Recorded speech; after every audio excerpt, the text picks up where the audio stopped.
This is Balance Cubed, and I'm your host, Coach Joe Clementi. Come on this journey as we discuss the 6 key elements of a balanced and harmonious life. Today's episode number 8, is mindful motivation. Maybe you're questioning, how do I stay motivated when I feel like I'm losing it? It can be hard to stay upbeat, positive, or attentive when the future looks unclear, and when we feel there's so little we can do to ultimately affect it. You don't need to deny it or beat yourself over the head with it. Acceptance is simply about seeing and accepting that at this particular moment in time, you are not very motivated. I love this quote by the Bear Performance Podcast. He said, "The person who loves walking will walk further than the person who loves the destination." End quote. What's happened in the process is that you've learned to love the journey, right? Man, when you love the journey, the goals just happen. It becomes way more important to do the walking than it does arriving at the destination. The goals become the side effects of the process itself. And the work becomes more about enjoying the grind than it does the outcome. So I'd like to start this episode 8 here, focusing on mindful motivation. Perhaps you've lost your purpose rather than your actual motivation. The course over the past 2 years have been unprecedented, unpredictable, stressful, and at times simply overwhelming. We learned to assign victories at a scale of acceptability that's been more difficult as the path to some sense of normalcy is quite irregular. You see, it is not about our motivation we need to question, but rather our connection to the journey.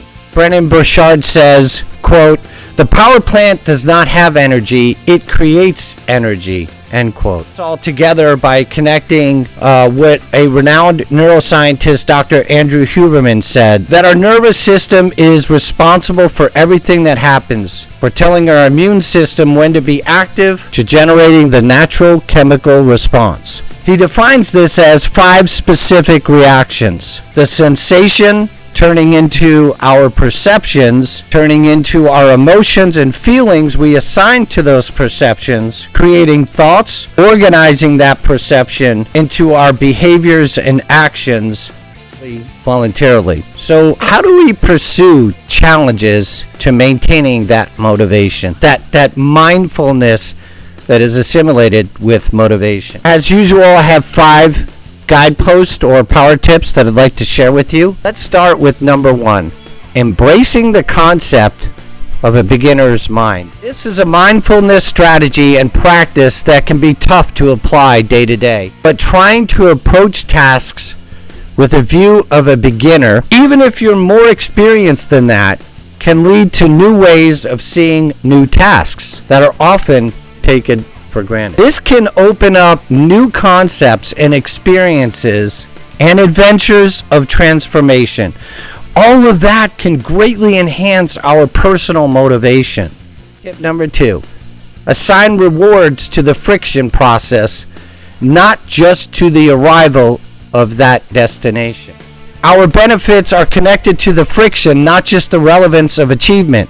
The more we make these connections, more likely we are to reinforce that activity to friction as a necessary circuit. Power tip number 3. Momentum depends on the meaning we attach to the process and to specific behaviors. Attaching reward to a specific behavior in less subjective ways.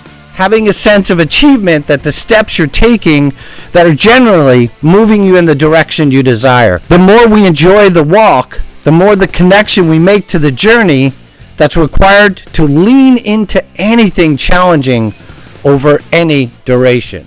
And I'll end the power tip 3 on a quote by Dr. Andrew Huberman. He said, quote, "When you hit self-designated milestones, you pause for a moment and tell yourself you are headed in the right direction." Tip number 4, build your emotional bank account. You see, like your financial bank account, for growth to happen, you must deposit more than you withdraw. Small but incremental activities done with consistency produces predictable outcomes. These incremental victories move your objectives into perspective. They're critical for building the connection between momentum and the meaning you attach to that success. The actions build capacity to grow your bank account and helps move the horizon closer. Power tip number 5, and I've given this one before. Enjoy the grind. As each obstacle becomes more challenging, we tend to become more risk adverse. We justify our behavior and rationalize our choices. However, as we lean into friction, we learn to assign different meanings to the process of the grind. Attaching different feelings to failure allows us to reorganize our thoughts and in turn changes our behaviors into actions. The peaks and valleys are our connection to the fact that the journey is worthy. Of course, failure is a prerequisite required during the journey process. These unprecedented times remind us that the road up ahead is unpredictable. And I want to end on these thoughts in a quote from Eckhart Tolle. Quote, "In today's rush, we all think too much, seek too much, want too much, and forget about the joy of just being." End quote.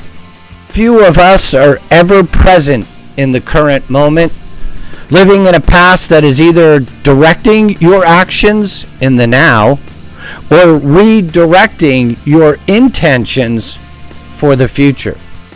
Mindfulness and motivation require the fortitude to lean into the friction.